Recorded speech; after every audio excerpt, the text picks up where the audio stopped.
Miarahaba tompoko, akory ranandry, akory za, mbola tsara, akory lihe.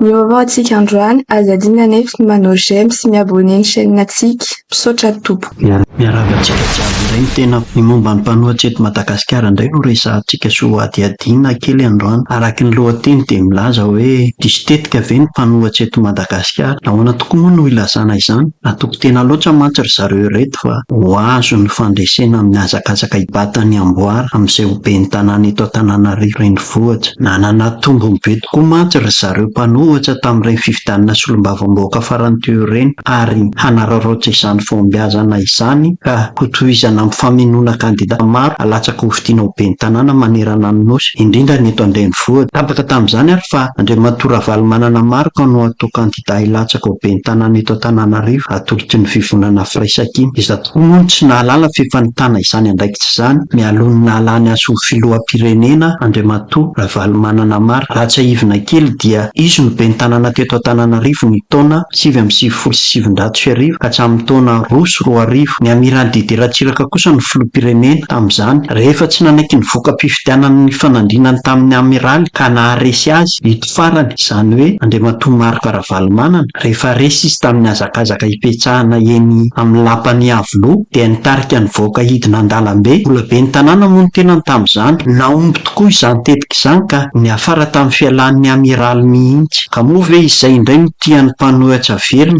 mba hanilihana ny mpitondra ankehitriny satria dia efa tafapetsaka eo amin'ny fitondrana io mandritra ny 5 taona indray ny filoha ankehitriny Andry Rajoelina. Izay kilany koa moa ve ny tao andapa matahotra ny iverenan'io tantara io, izany hoe fitokonana lava reny ka nampiandrerany amiraly tamin'ny taona 2021. Noho izany dia manao izay hevitra rehetra isan-kanana n'Andriamatora Ravalomanana maro tsy eo anisan'ny tompo-trano vaovao ao amin'ny lapan'ny tanàna na Antananarivo renivohitra ny ao amin'ny fitondrana. Raha izay fatahorana izay tokoa no izy dia efa manomana tetim-panorona amin'ny rinja sy voadinika mialoha ny tao andapa. Ireo mpanolotsaina maro be manodidina azy dia miara-niketsika ny kilema azo amefena sy anakanana ny mpanohitra indrindra fa ity filoha teo aloha ity. Vokany tsy afaka nilatsaka tokoa Andriamatora Marc Ravalomanana noho ny resaka etsatsy voalohan'ny orinasa ity koa araky ny nambarany CNI. Eo ny ilazako hoe diso tetika ve ny mpanohitra satria nanantena fa nahazo ilay sosona 110 bis na état de 111 bis zareo tamin'ny filatsahana kofidiana ho filoham-pirenena farany teo dia nilamina koa ny amin'ny fifidianana ben'ny tanàna araky ny eritserina satria efa nahazo io izy tamin'ireny fifaninanana ho filoham-pirenena ireny. Diso tanteraka nefa izany raha nambaran'ireo mpamakafaka politika eto Madagasikara. Ny antony maro be ny mpifaninana tamin'ny fifidianana filoham-pirenena farany teo iny. Na ny mpanohitra fotsiny raha dia nisy maromaro tsy latsaky ny 5 teo. Raha ataony ka tsotsotra dia manodidina ny 7 isan-jato na 12 isan-jato.